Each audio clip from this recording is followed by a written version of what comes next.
I'm Miss Zoe Reyes, 21 years old. I call myself a writer, for now. I have an older brother. His name is Mr. Axel Reyes, 30 years old. He works at a big company after graduating from college. Our parents passed away in a car accident when I was in 9th grade. I fell into depression from the shock and became a hermit. As a result, I couldn't go to high school. Afterward, I went to a doctor and recovered, thanks to my brother's help. When our parents died, my brother had just started working after graduating from college. He faced a tough situation right away, but took care of me, even helping with the housework. I decided to start doing what I could, little by little, like cleaning my room, the house, and then laundry and cooking, regaining my daily life with my brother's help. Now, we live together in the house our parents left behind. We split housework, but since I mainly work from home, I'm in charge of preparing meals and shopping. Going out for groceries is a nice change of pace. I also find cooking enjoyable, coming up with menus and following recipes. So, I'm good at cooking. When I was a hermit, my brother bought me a laptop. "Take a look at the unknown world with this," he said, and I explored various worlds on the internet. I started wanting to visit places I found in photos and videos on video sharing sites and forums, and my brother took me there, or I went alone. Without my brother's support, I might still be a hermit. Eventually, I learned about remote work. Gradually, I began working and had more chances to go out, returning to a normal life. After our parents passed away, my brother became like a parent to me. He's both kind and strict, a person with a good balance. He studied hard, which is why he was able to get a job at a big company after attending a national university. 7 years have passed since he joined the company, and now he is a team leader. There was a change in my brother. He had always been shy around women, but as his friends got married one after another, he finally started dating someone he met through a friend's introduction. 2 years later, she proposed and they decided to get married. One day, he invited me to meet someone over dinner. It was a Japanese-style restaurant. My brother shyly introduced the woman who would become my sister-in-law. Her name is Miss Nora Reyes. She graduated from the same university as my brother and is 2 years younger. She works as an office lady at a major food company. Her wavy, semi-long hair makes her look older than her age. "Nice to meet you. I'm Zoe, the sister. Please take care of my brother." "Likewise. I'm Miss Nora Reyes. You're such a cute sister. I always wanted a sister, so I'm really happy you'll become one," she said with a smile. She wore slightly heavy makeup, but she seemed like a lovely woman. Then, she asked about me. "Since Axel went to a good university, I assume you graduated from a decent one too, Zoe?" My brother answered for me. "Well, actually, Zoe didn't go to college. When our parents died in an accident, she was in 9th grade. She struggled with her mental health. It took her some time to recover. Of course, she can live a normal life now." "What? She was sick in 9th grade? So she couldn't attend high school either?" Nora seemed very surprised and pressed further. I added to my brother's explanations, since it was about me. "Yes, that's right. I caused trouble for my brother because of my illness. But thanks to him, I was able to recover. No amount of gratitude is enough for what he did." "I see. I understand now. Nora, my brother may look a bit older because of his struggles, but he has a great personality. Please look beyond appearances." "What are you talking about?" I tried to lighten the mood with a joke since the conversation became serious, but Nora didn't laugh. At the time, I thought Nora was moved by what my brother had done for me. From what I heard, Nora's parents both graduated from prestigious universities, and their entire family had attended college. Naturally, they had excellent grades and worked at well-known companies, with many in professional roles like doctors and lawyers. They were an impressive family. Nora's father was an executive at a major publishing company, and her mother was the president of a local women's association. Hearing that, I thought my brother was going to join a great family.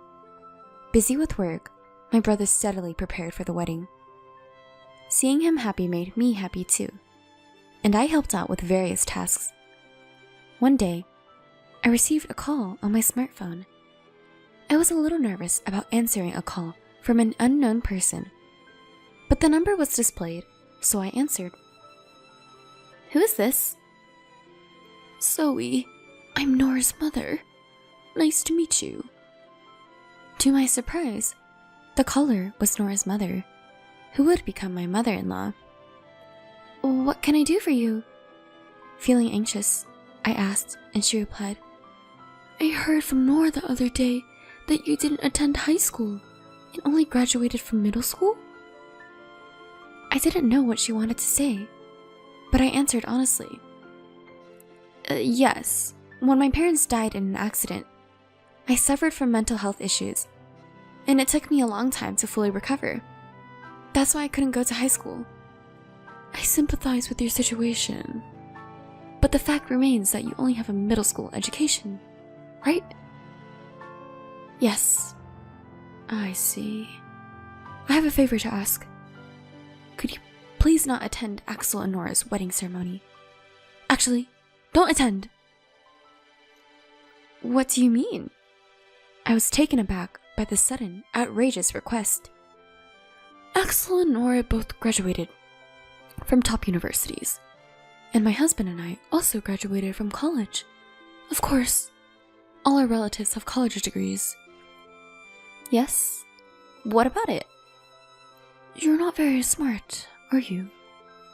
No wonder you only finished middle school." With a sigh, my mother-in-law continued the conversation. "You see, as I mentioned earlier, our family is made up of elites. Graduating from college is a given, and we hold prestigious jobs like executives at big corporations, doctors, lawyers. These are the kind of impressive people attending the wedding."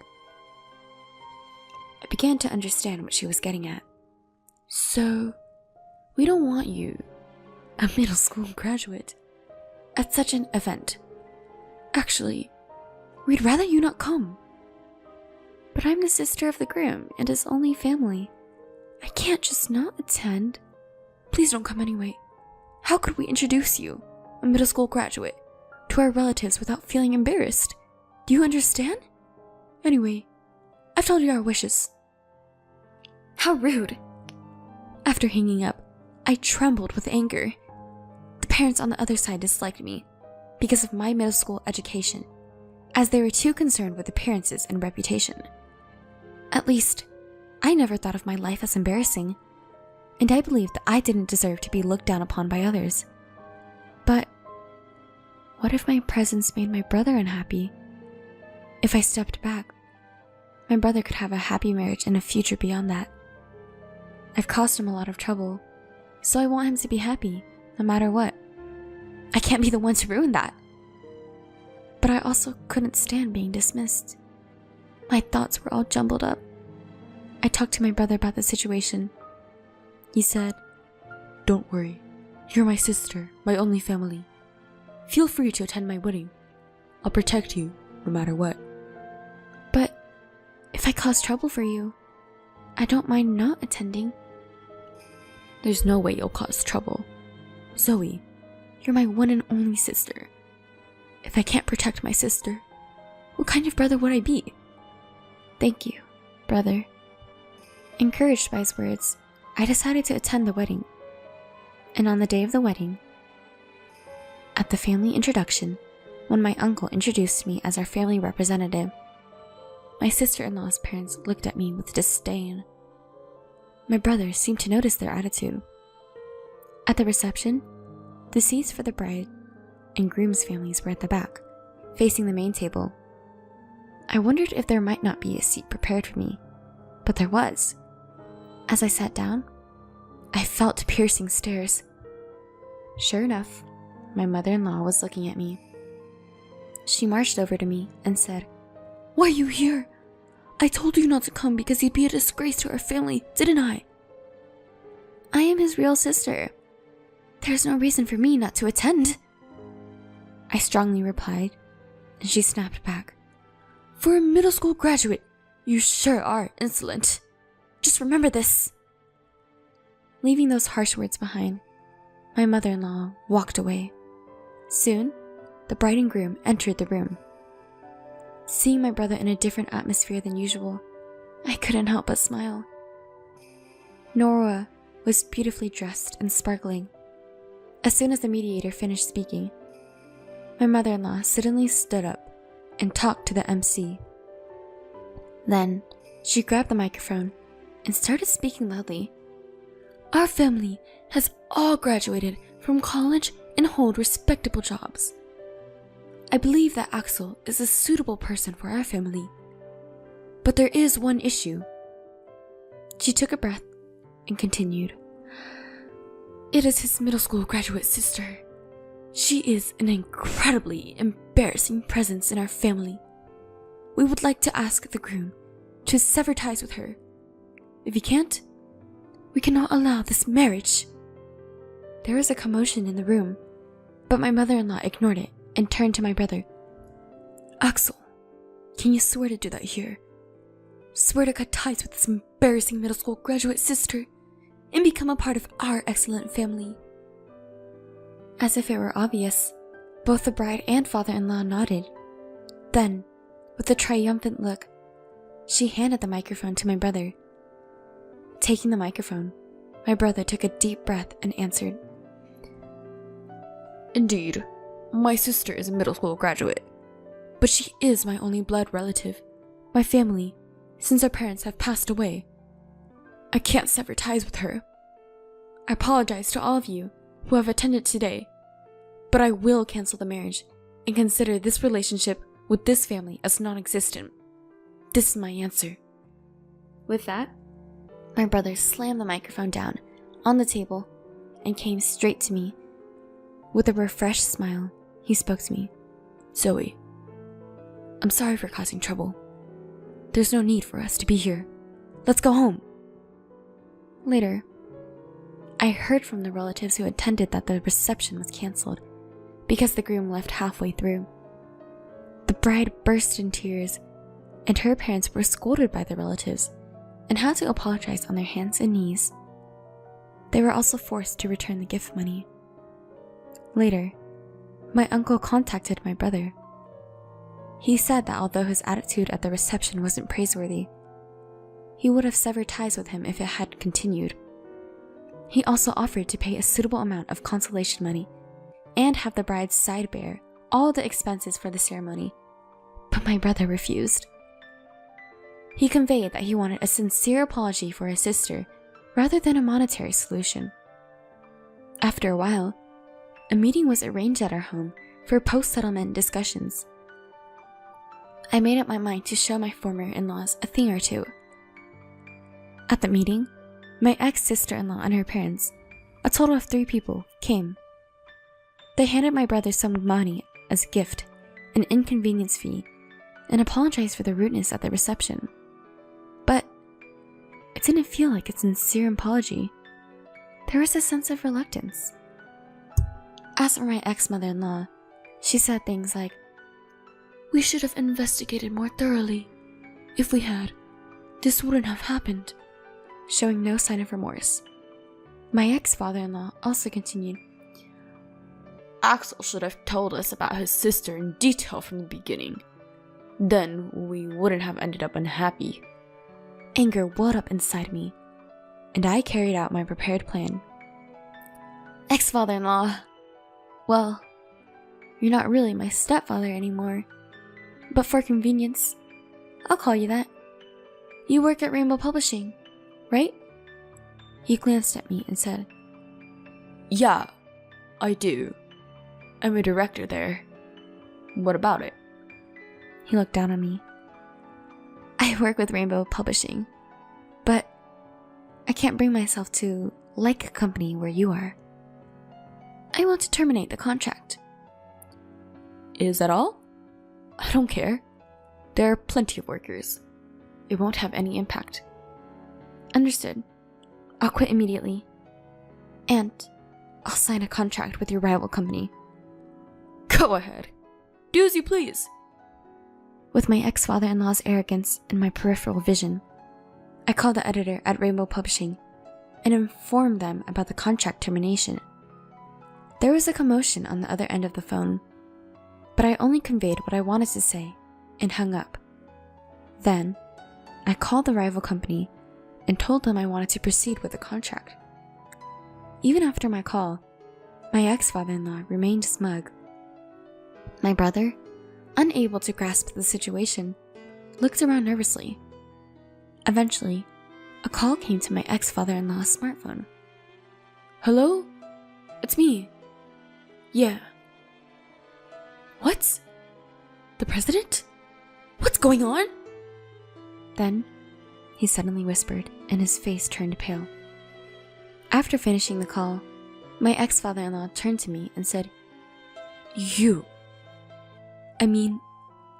Are you the popular author? Yes, Ray? Well, yeah. Yes, Ray is my pen name for light novels. So what? So, you mean our president said a popular author is breaking the contract with us, and it's my fault? I just asked you if it was okay to terminate the contract. And you said it didn't matter. That's all there is to it. I said it calmly. You're an elite, right? Isn't it embarrassing for you to deal with a middle school dropout like me? I'm sorry. I apologize. But can you reconsider terminating the contract? Seeing my father-in-law's sudden change in attitude, my ex-sister-in-law asked curiously, "Why would you be so humble to a mere middle school dropout girl?" Idiot! You're our publishing house's top author. If you leave, the damage to our company would be enormous. The president told me to take responsibility. At this rate, I'll be demoted. What? Really? Yeah. If that happens, it'll be too embarrassing to associate with our relatives. Please, do something. My ex-sister-in-law and her parents were confused and turning against each other. Please, can you reconsider? It's impossible. The matter is settled, so please leave. My brother also sided with me. Then, please leave as requested. My brother and I smiled as we saw the three of them leave our house, shoulders slumped. After the three left, my brother said, "You're a popular author? I didn't know that either." Well, I used a pen name. When I posted a work I wrote last year online, it got good reviews. Rainbow Publishing offered me a contract. I've been making quite a bit of money, I explained proudly. My brother's smile brightened. It had been a long time since I'd seen him smile like that. And so, the broken engagement was resolved. My ex-sister-in-law seemed to be looking for another partner. But no one would approach her since the incident became widely known. She became reclusive and eventually quit her job.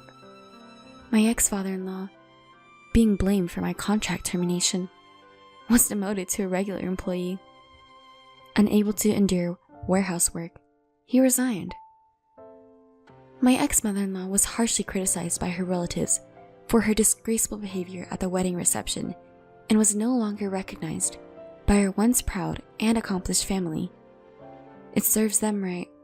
My new publisher supported me, and my popular work was turned into a comic. Its popularity rose again, and now there's a talk of an anime adaptation. My brother is burying the memory of the wedding as a dark history and working hard. I'm eagerly waiting for a wonderful person to impair my brother's life. At last, our days have returned to being peaceful.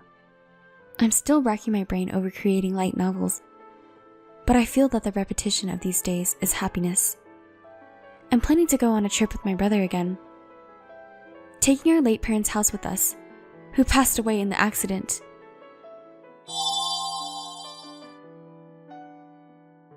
Just after the funeral of my mother-in-law, whom I loved like a real mother, a letter arrived from her. A lawyer brought the letter to our house.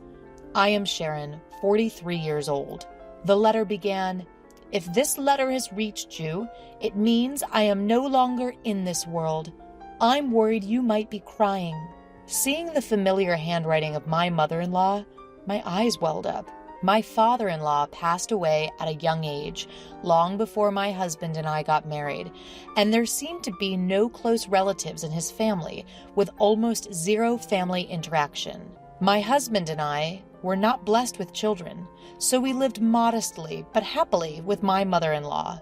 My mother-in-law and I got along so well that my husband would say, "You two are like a real mother and daughter, and I'm like the son-in-law." Last year, my husband passed away from cancer, and it was just my mother-in-law and me. Then, she suddenly became a victim of a traffic accident. There were many mysterious points about the accident, and for some reason, my mother-in-law was found collapsed on a road in a city where she should have had no connection, and she was hit by a passing car. The police are investigating both the incident and the accident, but her supposed bag hasn't been found.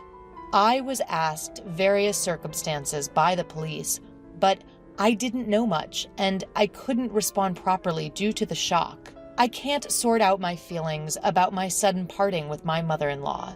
In my husband's case, we had a year of medical treatment, and my mother-in-law was there, so we could remember him to our heart's content. We promised to overcome our grief together and continue living in harmony. While there were things to do like the funeral and administrative procedures, my mind was distracted.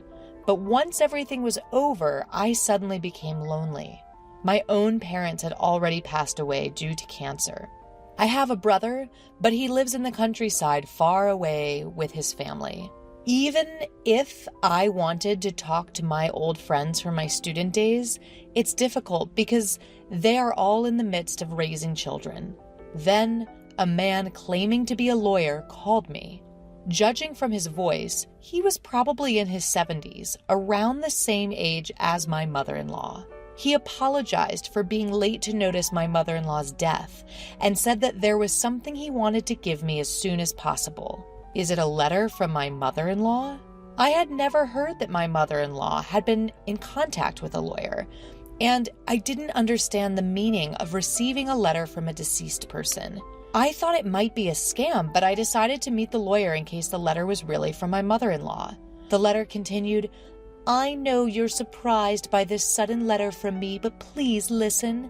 There is danger approaching you. Believe my words and run away immediately." Reading up to here, I asked the lawyer sitting in front of me, "Excuse me, do you know the content of this letter? Was my mother-in-law targeted by someone?" Indeed, the handwriting was my mother-in-law's. It was characterized by her unique quirks, and I recognized it instantly, but I couldn't make sense of the content. The turn of events is so dramatic, it can only be likened to a poorly crafted prank. My mother-in-law passed away in a car accident, but the driver has already been apprehended. The driver testified that he found my mother-in-law lying in the road, and that's why the discovery was late. My mother-in-law had signs of being hit, suggesting she might have lost consciousness from it, I was told. If this letter is true, my mother-in-law must have had a suspicion of who had attacked her. Did she know she would get tangled in this incident? If so, why didn't she run away? I felt the tears welling up again. The lawyer, composed as ever, said, "I haven't read the contents, but I believe I could guess what it's about." Somewhat irritated by his roundabout way of speaking, I ventured to ask, "So, what did you hear from my mother-in-law?" "Well, I was the one who represented Oliver at that time and have been asked to help you," he responded. "Who's Oliver?" According to the lawyer, my husband apparently has a brother 6 years older than him. I had never heard a word about this from either my mother-in-law or my husband, nor had I ever seen any photos. The lawyer started pulling out files that looked like documents from a bag by the side of the table. Sharon, do you know that half of the serious crimes in our country happen within families? He said, a hint of irony in his voice. Tragically, the place where we should feel safe and the most content, the family home, is where these heartbreaking incidents of a family member taking another family member's life occur. And with that, he showed me an old photo featuring 4 people, a young man and woman who looked like parents, a boy, and a baby. The young woman looked familiar. It was my mother-in-law. I thought the young man was a stranger at first, but he resembled my husband. The boy also bore a resemblance to the young man, undeniably appearing as father and son. It looked like it could have been taken during a trip to the beach. They were posing in front of a large ship at the port, all with happy smiles on their faces.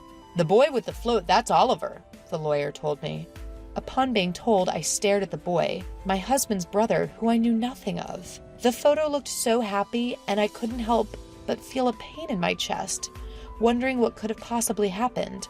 Does being a lawyer mean Oliver caused some incident? Was he the one who assaulted my mother-in-law this time? It must have been like more than 17 or 18 years ago, considering my husband and I were dating 15 years prior to our marriage. Otherwise, it would be strange for me to have known nothing about this.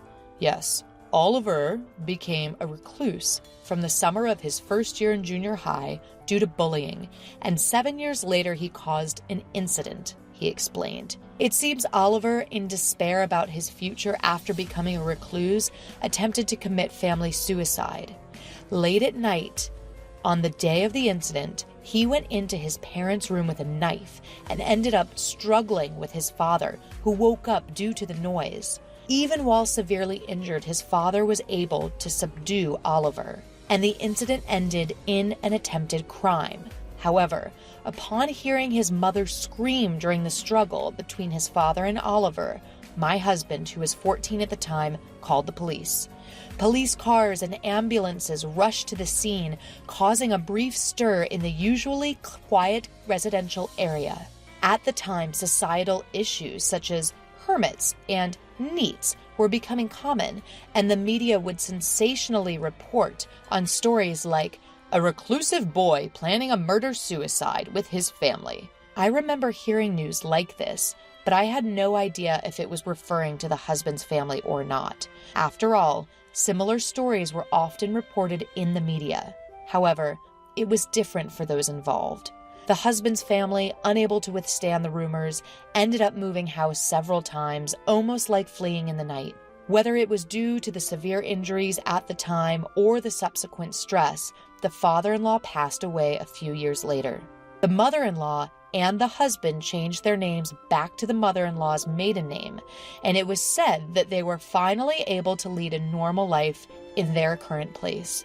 Both the perpetrator and the victim are family, so there's no outlet for emotions in family incidents. You can't fully hate or detest. Any person would be confused if suddenly put in such a complicated situation. Living under the public eye, rumors, and bashing is very hard. I hope you can empathize with the feelings of the deceased who couldn't talk to you, Sharon, the man summarized. I was at a loss for words due to the harshness of it all. I had never considered what happened to the family after such an incident, but as long as they are alive, life goes on. The in-laws must have seen the boy, Oliver, as their adorable child. The photo of Oliver that I was shown had a smile that greatly resembled my husband's, but the button that was mistakenly buttoned couldn't be fixed, and he ended up facing the worst tragedy. Later, Oliver was sentenced to actual imprisonment and was said to have served time. When the lawyer started explaining at length, I represented Oliver, remember? The same punishment applies even for an attempt, life imprisonment, or at least 5 to 20 years in prison. I interrupted him by asking, a minimum of 5 years? Are you saying Oliver could be out already? Yes, he was actually released about 2 years ago. According to the lawyer, the prosecutor's office has a victim notification system.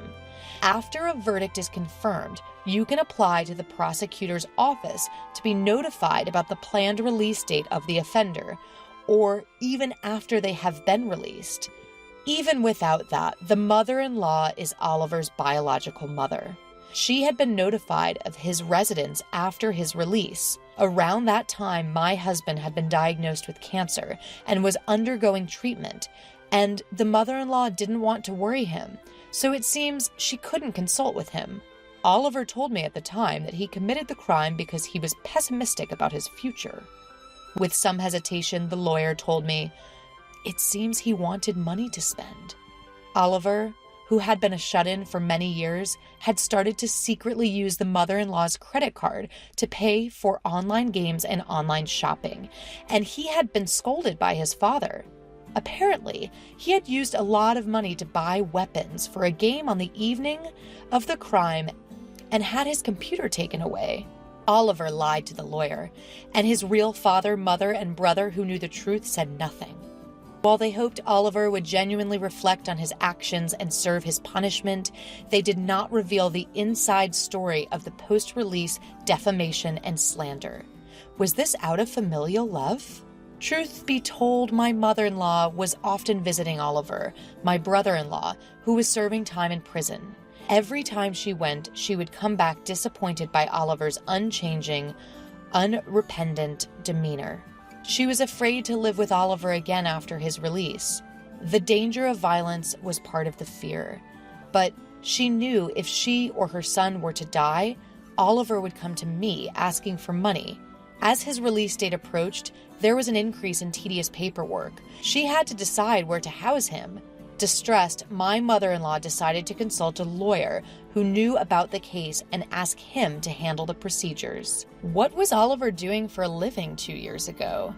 It turned out that through the lawyer, she had been helping Oliver by renting an apartment for him. She would do his shopping. She was giving him money saved in her dresser and her own retirement savings. The inheritance she would receive if her son, in other words, her own child, died. After his release, Oliver became a shut-in again and did not work. Money is limited, and through the lawyer, my mother-in-law conveyed, "I can't support you forever. You need to start working on your own." But Oliver flatly refused. "Doesn't my mother love me? She's always favoring my brother. She won't give me money because my brother told her not to." He made a big fuss. The lawyer said, although it may have been an accident, the deceased was worried that Oliver might cause some trouble. He kept insisting that I give him money. Oliver became aggressive towards the lawyer as well, and seemed to be asking in detail about my mother-in-law's income and current life of his father and brother. Fortunately, I don't think he knows our address, but I'm worried that his apartment is near where the deceased died. At that moment, I remembered that the bag was not found. Then the doorbell rang. The only expected visitor was the lawyer. "Excuse me for a moment." I excused myself and headed to the entrance. I had a bad feeling. When I checked through the peephole, there was a man standing who looked a lot like my husband. I could see the bag that my mother-in-law used to use. Quietly retreated to the living room and called the lawyer. "I think, it might be Oliver.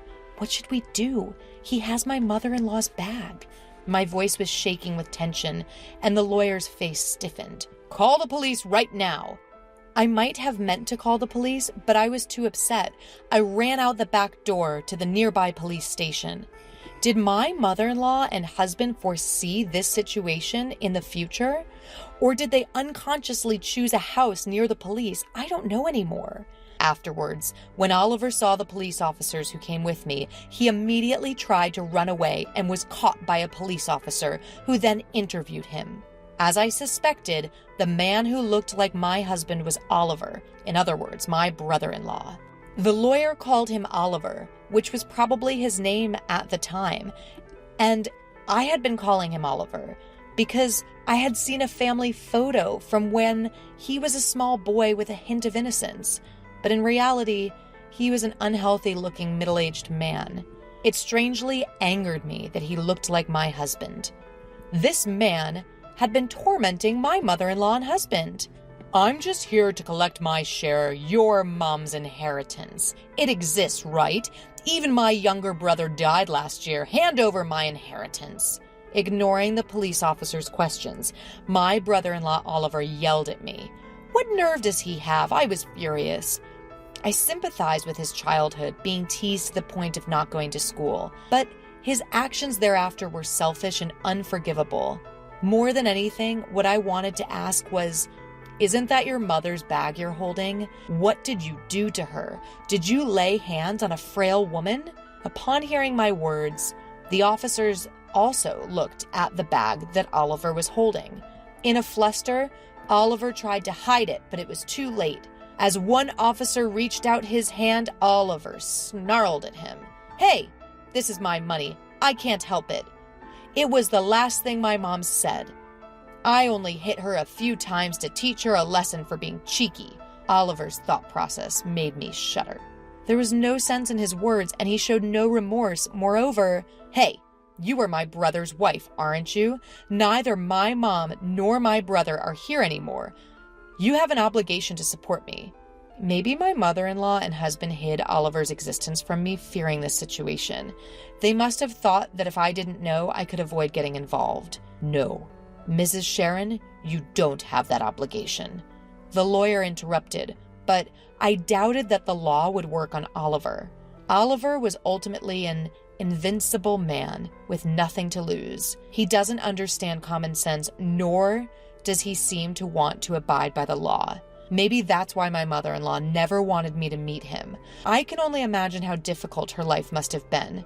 I haven't finished reading it all, but my mother-in-law left me a letter worrying about me, knowing her life was in danger. Her pain and sadness are heartbreaking. Because of you, my mother-in-law and husband were hurt so much. I will never forgive you. You will face the law. Indeed, the direct cause was being hit by a car. However, he left my unconscious mother-in-law on the road. He is not a person who should be left to roam the streets. I pledged to myself that I would do whatever it takes to send him back to prison. Watching me, the lawyer stood beside me and said, I'll help you. Oliver was taken to the police station. The blood on my mother-in-law's bag and circumstantial evidence pointed to Oliver as the culprit, and he was sent back to prison again. I returned home with the lawyer and read my mother-in-law's letter to the end. Her letter was filled with apologies to me and overflowing love, especially the end. Life is still long. Please live a happier, freer life, Sharon. Upon seeing that, I couldn't stop my tears. From the time we exchanged greetings, my sister-in-law didn't seem to like me. She would stare at me from head to toe with a piercing gaze and laugh at me under her breath. At the time, I could only guess that she was making fun of the way I looked. I must have seemed like someone she could easily make fun of or put down to make herself feel better. That's why, when she asked for my help, I refused. I couldn't think of a single reason for me to help her. A story by Maria Bailey. My name is Maria. I got married to my husband 3 years ago, and now we live with my in-laws. My father-in-law passed away when my husband was a student, so today it's me, my husband, and my sister-in-law and mother-in-law living together. Initially, there was no plan to live together. It was just my husband and me. However, a year after getting married, my mother-in-law had an accident and hurt her leg, so we decided to move in with her so that we could help care for her. My sister-in-law, Dorothy, was already living at home, but finally my mother-in-law tearfully told my husband that she was unreliable. As it turned out, Dorothy wasn't contributing to the household expenses at all. She was single and spent her money going out to bars and clubs. It would be nice if she could have at least supported her mother, but instead she caused trouble by maxing out credit cards, asking her mom for money, or leaving her to do all the housework, even though she had a bad leg from her accident. Honestly, I think my mother-in-law is far too lenient on her daughter. Dorothy is in her late 20s, but I guess parents always feel compelled to take care of their children, no matter how old they are. That's why, even though my mother-in-law admits her daughter is unreliable, she feels she can't kick her out and lets her stay at home. Of course, I didn't want to live with them. My mother-in-law is a kind and gentle person, but that's a separate issue, and it takes some resolve to suddenly learn how to live together, no matter how nice the person is. And above all, I hated the idea of living with my sister-in-law. I wouldn't have lived with Dorothy, even if I were paid to. I felt she looked down on me since the beginning of our marriage. To put it simply, Dorothy is like the controlling leader who would rotate out one friend at a time from the group during school days. I might sound childish for saying this, but I've always thought she was a malicious person who never grew out of that habit of using people for her own advantage. I felt that she didn't like me from the moment my husband introduced me to her. She asked my name, and when I answered, she stifled a laugh. I'm 32 years old. Turns out that laugh was because I was younger than she had thought. I'm sorry, I thought you were about 40. You look so mature. To put it bluntly, she probably wanted to say that I looked older. Since then, every time she saw me, she would ask about the brands of my clothes, comment on my appearance, and look down on me with a mocking laugh. A grown-up over 30 wearing fast fashion. Oh my, but Maria seems out of touch, doesn't she? Were you homeschooled or something? You don't seem like you'd get along with the fashionistas like my friends are. Of course, I'm not the type to stand out, and I'm not particularly interested in fashion. Dorothy may be able to believe that I don't dress well, but that doesn't mean she has any right to ridicule me. Moreover, I do have friends. Not many, but they're there. I feel sorry for the people who say they like me when I'm being ridiculed so much. I knew we didn't get along immediately, but it has only seemed to get worse. If she's going to have this attitude, I decided that I just need to avoid her as much as possible. With that in mind, I decided to ignore her without arguing or pointing out her faults in return. All of a sudden, my mother-in-law needed help, and the discussion of living together came up. I told my husband that I absolutely didn't want to live with Dorothy, but then my mother-in-law called and asked if I would reconsider. My mother-in-law was 62 at the time, and apparently had plans to move into a senior living facility with support services when she turned 65 in 3 more years. She asked if we could please share a home until then. Faced with such a desperate plea, I couldn't find the words to refuse. Limited-term cohabitation. It was a big ask, but it was only for a fixed amount of time. That was my motivation for deciding to live together. So that's the backstory, and now my husband and I are living with his mother and sister. It's already been 2 years, so there's only about 1 year left. My mother-in-law is keeping her promise and is actively looking for supportive housing facilities so the cohabitation won't drag on indefinitely. I feel a little guilty, as if I'm driving her out, but my mother-in-law, sensing my feelings, reassures me that this was her intention from the beginning.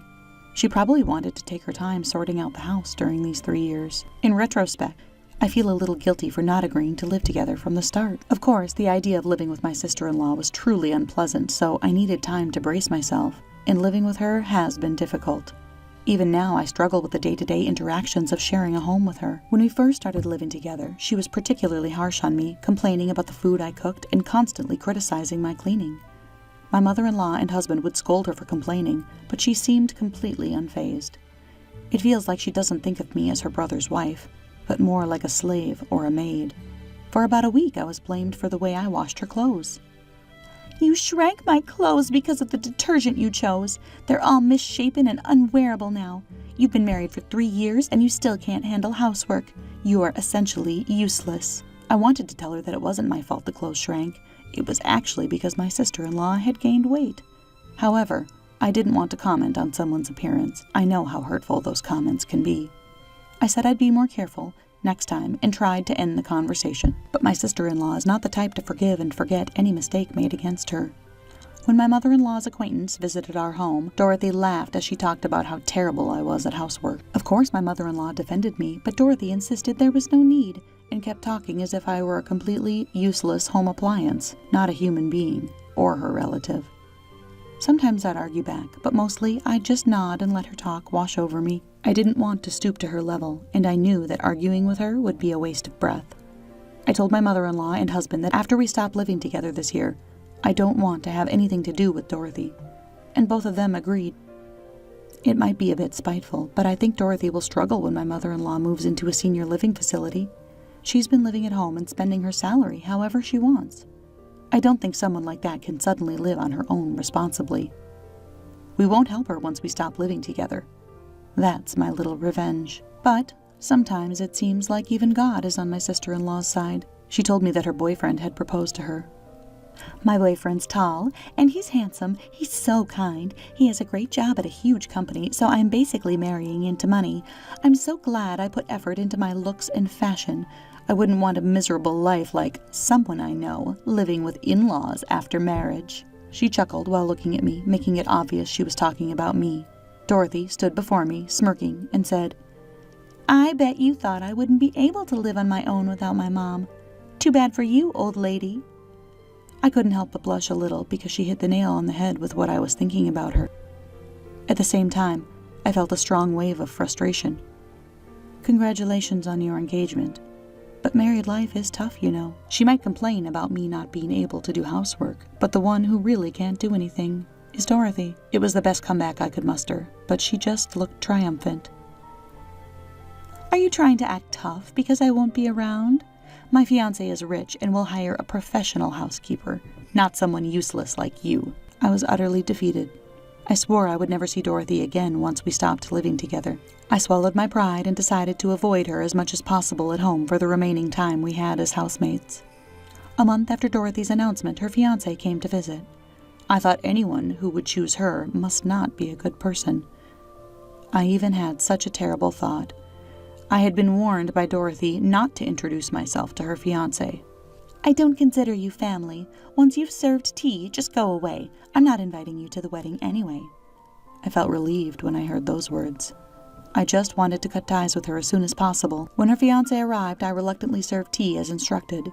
Knowing this might be the first and last time we'd meet, I stole a quick glance at Dorothy's fiancé's face. As I did so, our eyes met. And it was inevitable. "You are—" As her fiancé began to speak, Dorothy interrupted, saying it wasn't a big deal. "She's our housekeeper, so you don't have to worry, Steve.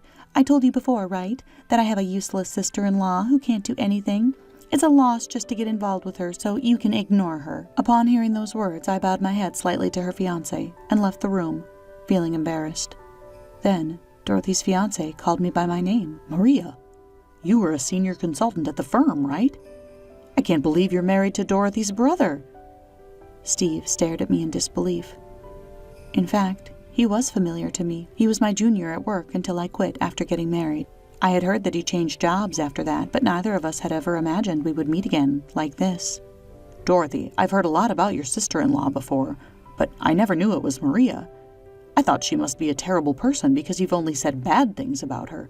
But we used to work together. I know who she is." Dorothy didn't seem to understand why Steve was angry. I wondered just how badly my character had been misrepresented, and I felt a little anxious. "You two knew each other?" At Dorothy's bitter smile and question, Steve desperately explained how we had worked closely together.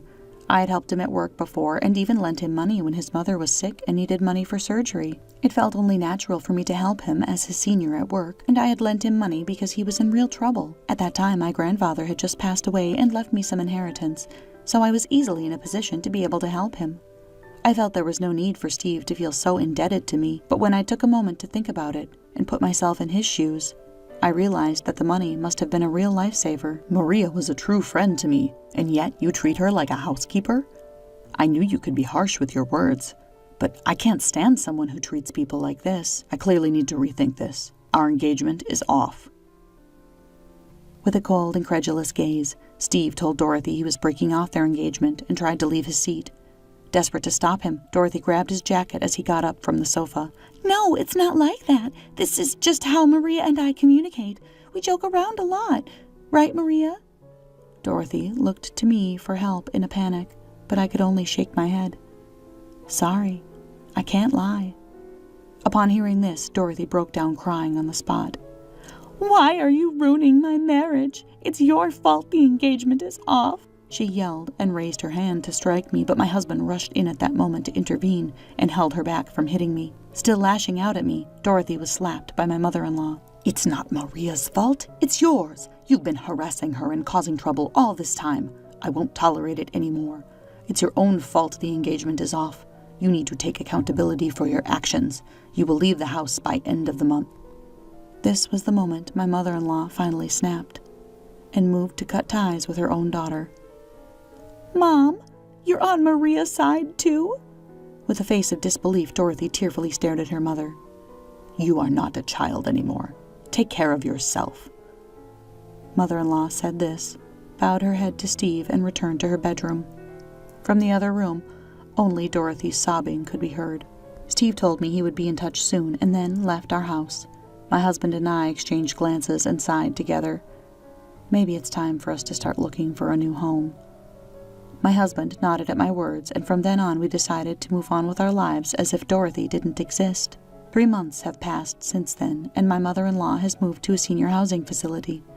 We also moved to a place as close as possible to my mother-in-law, and we are in the process of selling the family home. Dorothy stayed locked up in her room until the day we moved, but of course we couldn't just leave her behind, so we forcibly packed her belongings into boxes and sent them to a storage unit. On the day of the move, we gave my sister-in-law the bare essentials, the key to the storage unit, and the $3,000 severance payment we had received from my mother-in-law. Dorothy seemed to have lost all motivation due to her broken engagement and quit her job. I don't know what happened to her after that, and it seems Steve isn't in contact with her anymore. Steve told me that he was saved, once again, thanks to me. If I had gone through with that marriage, I would have definitely regretted it. You've always been my lifesaver, really. I can't help but feel guilty, thinking that in a way, Steve is the one who's been my lifesaver. I also wished for my sister-in-law to struggle in the end. But maybe if you do good deeds, you'll be rewarded like this. At least, that's what I thought this time. My sister-in-law treated me like a slave and constantly harassed me, which is probably why it ended like this. I've never seen or felt God, but from now on, I want to live a life where I can hold my head up high. My husband had been unreachable for almost 3 days. He said, "I won't reply for a while." But my concerns were growing. I thought I should contact the police soon. Just as I was thinking that, I got a call from one of my subordinates. "Ma'am, your husband passed away in an accident." Huh? Why did she call me? I couldn't think about that right now. I hurried to the hospital. There, I saw my husband's unrecognizable body. My name is Harper, 28 years old. I got married 2 years ago and live with my husband while working at an IT company. We want to have children someday, but not yet. My husband's name is Christopher, 2 years older than me. He is very dedicated to his job. Just the other day, there was talk of him getting a promotion. That day, as soon as he got home from work, he happily rushed up to me. "Harper, listen, I might get a position soon." "Really? That's amazing." "Yeah, I'm so happy. It's been tough, but I'm glad I worked hard." "Christopher, you've been working so much on your days off. I'm really happy for you. Congratulations." Yes, my husband was so dedicated to his job that he gave up his days off to work. He often worked late and came home just before the date changed. I worried about his heavy workload at times, but finally, it paid off. Seeing my husband so happy made me feel happy too. I can't lose either, I thought. I'll try harder too. However, since that day, I started to notice something off about Christopher. His overtime increased even more, and he wouldn't come home until after midnight. His weekend work, which used to be only a few times a month, gradually increased. And last month, he went to work, even on Saturdays. Not only that, but I felt his attitude towards me had become somewhat cold. We used to go out on our days off, but that stopped recently. Isn't that strange?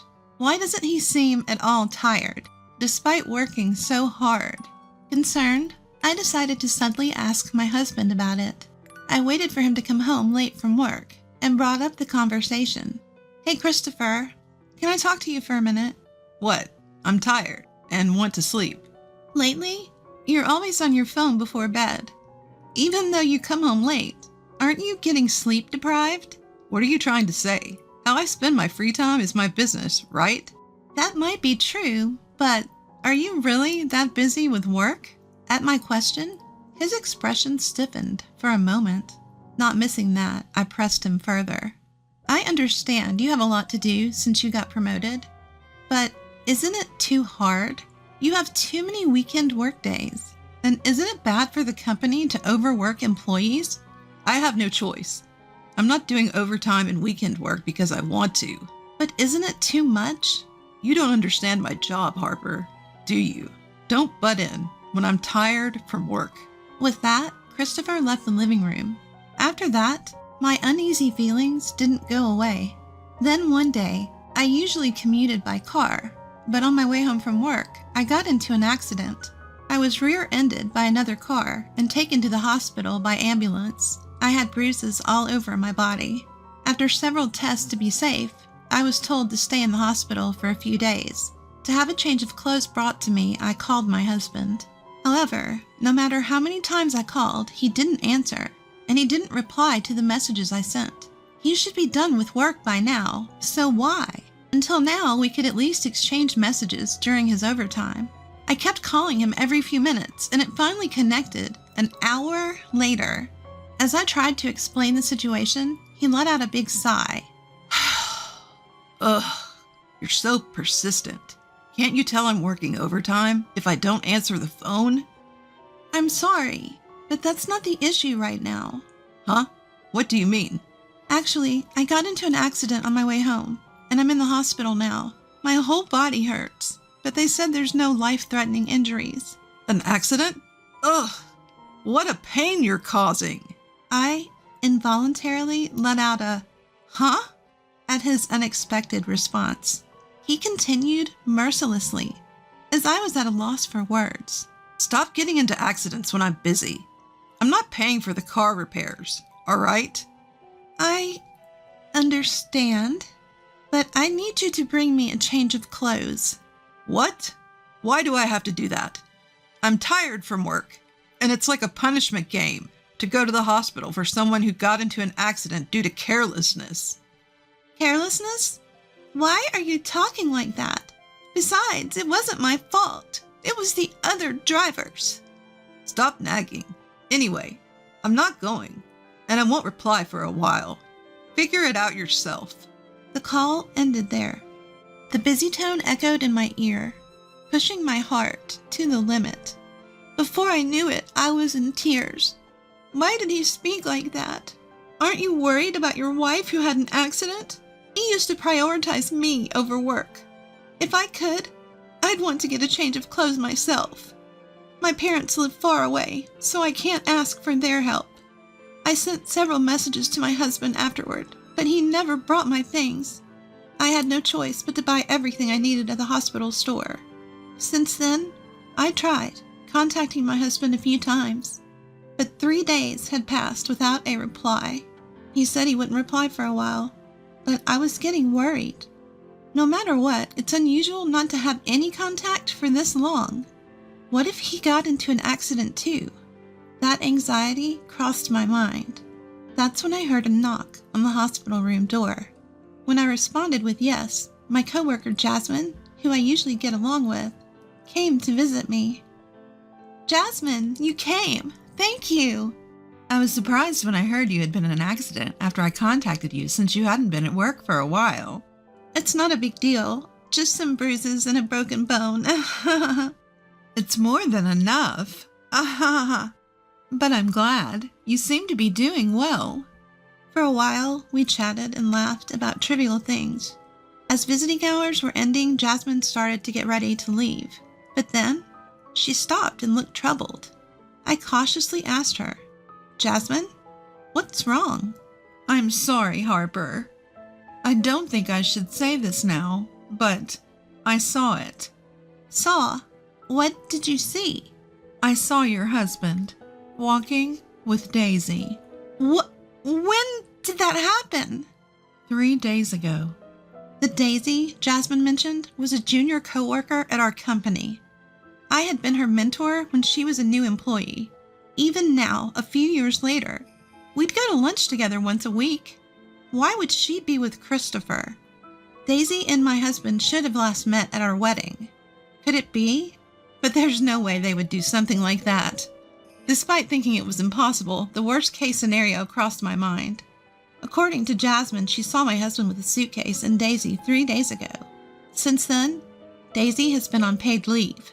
I hesitantly called my husband's office, and my suspicion was confirmed. He had also applied for paid leave 3 days ago. At that moment, my suspicion turned to certainty. My beloved husband and the junior I cared for, being betrayed by both of them at the same time. Probably my husband's increased overtime and working on weekends were because he was meeting her. No, maybe they were already involved before that.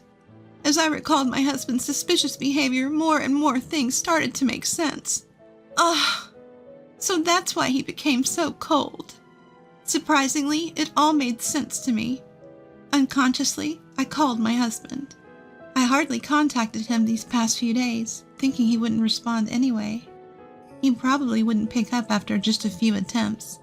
But I couldn't just let him do as he pleased. I kept ringing his phone until he answered. 30 minutes after I started calling, my husband finally answered, sounding annoyed. What's your problem? I told you I wouldn't answer for a while. Why? Are you so busy that you can't even answer a call from your wife? Of course, I'm working every day. Even though you're on paid leave until tomorrow, what kind of work are you doing? Assuming he hadn't been caught yet, my husband hesitated for a moment. Still thinking he could deceive me, he quickly started making excuses. What are you talking about? I didn't take any paid leave. No use playing dumb. I already confirmed with the company. No, well, actually, I just suddenly wanted to take it easy. I've been relaxing at home these past few days. Oh, really? With Daisy? Even preparing a suitcase? I already know everything. Just confess. I couldn't help but raise my voice. Then my husband, realizing he couldn't hide it any longer, revealed his true colors. So you found out. Yes, I'm on a trip with Daisy. Now that you know, stop bothering me, you ugly woman. So, that's how it is. Why? Why with Daisy? Why do you think? She's younger and cuter than you. For such a reason. Enough already. I'm having fun on this trip. Don't bother me. Don't worry. I'll divorce you when I get back. He said, "See ya." and hung up the phone. It was right after that. The love that I had for my husband turned into hatred. In an instant. I can't forgive him. To be betrayed in such a terrible way? I won't let them have their way. I'll definitely send them to hell. That's when I decided to take revenge on them. But before I could take matters into my own hands, divine punishment would come to them. The next day I was discharged from the hospital and started to regain some mobility. To prepare for my revenge, I opened my smartphone to search for a lawyer's office. Just then my phone rang. Daisy's name appeared on the screen. My husband's affair partner? Surprised for a moment, but I couldn't run away now. I gathered my courage and answered the call. Hello? Harper? Ma'am? I'm sorry. I'm so sorry. Isn't it common sense to apologize in person? Yes, you're right. But that's not the point right now. Huh? Daisy's voice was somewhat shaky. Then she said something that made me doubt my ears. Your husband has died in an accident. What? I was so shocked that I couldn't find the right words. Confused, I barely managed to respond to Daisy. He's dead? What are you talking about? Christopher is on a cheating trip with you, isn't he? Yes, that's true. But on the way home, Christopher got caught in an accident. According to Daisy's story, it seems the two of them were in an accident on their way home from the airport. Christopher was hit by a car, and although an ambulance was called right away, he didn't move a muscle. To my surprise, the hospital Christopher was taken to was the same one I was staying at. I quickly hung up the phone, explained the situation to the nurse, and headed to my husband's side. I had to move using crutches as my broken bone hadn't fully healed. Since I heard he had died, I assumed I'd be taken to a morgue or something, but incredibly, Christopher was still alive. However, he was seriously injured. Just after I arrived, a breathless Daisy rushed in. Seeing Christopher lying in the bed, she collapsed on the spot when she realized he was still alive. I had a lot to say, but unfortunately Christopher was in critical condition. I told Daisy we'd talk later, and we each went home that day. Days later, Christopher barely pulled through, but the accident left him paralyzed from the waist down, forcing him into a wheelchair. My in-laws were furious when they found out about the affair trip.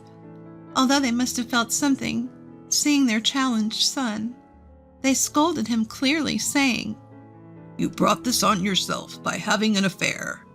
After my in-law left, I called Daisy and decided to have a talk with her and my husband. When I arrived at my husband's hospital room, they were having a loud argument. If you hadn't pushed me that time, none of this would have happened. It's all your fault. What? You're the one who wanted to take that route. Don't blame me. What did you say? In the first place, this happened because you wanted to go on a trip. I paid for everything. Give me my money back. Pay for the treatment, you lousy woman. You hurt the man you love, so you should pay, right? Don't be ridiculous. Who would get serious with a guy like you? This was just a fling. I'll never see you again. What? The two of them carried on their unbearable argument, apparently not realizing I was there. I couldn't take it anymore. I forcibly opened the door to the hospital room, took a deep breath, and shouted at them. Enough! It's because you had an affair in the first place that this happened. Take your blame game somewhere else. Harper. Ma'am? Finally realizing I was there, their faces quickly stiffened. Ignoring their confusion, I continued. How can you still argue in a situation like this? Do you even understand the situation you're in now? Christopher was the first to answer that question. Harper, don't worry. I'm breaking up with this stupid woman. So? So I realized that it's always been you for me, Harper. What are you saying now? We're getting divorced, right? What? I couldn't help but burst into laughter at my husband's dumbfounded expression. Didn't you say it? When I get home, we'll get a divorce, or what? Now that you've fought with your affair partner, you want to stay married to me. Are you an idiot? There's no way I'd spend my life with a piece of trash like you. Harper, why? Didn't you love me? Don't mess with me. Who betrayed that love first? It was you. After all that talk about getting a divorce, you want to get back together when it's convenient for you? I'm not as cheap as you think. If you understand that, never show up in front of me again. Keep regretting this for the rest of your life, you jerk. My husband was stunned by my yelling. Daisy was pale and trembling. Later, I was discharged from the hospital and decided to stay at my parents' house for a while. After that, my divorce from Christopher was finalized through a lawyer. I demanded alimony from him and Daisy, which they paid in full. Christopher was fired from his job due to this incident. It turned out he'd been using company money for their affair. Adding to his paralysis, he was easily dismissed. All that remained for him was a claim for damages from the company. Finding a new job with his condition would probably be difficult. It didn't take long for word of Daisy's affair with my husband to spread throughout the company. She was met with cold stares and eventually couldn't stand the atmosphere and began skipping work without permission. As a result, I heard she finally submitted her resignation. Now those two will probably never lead a decent life again. Even so, I don't feel sorry for them. This is a disaster they brought upon themselves.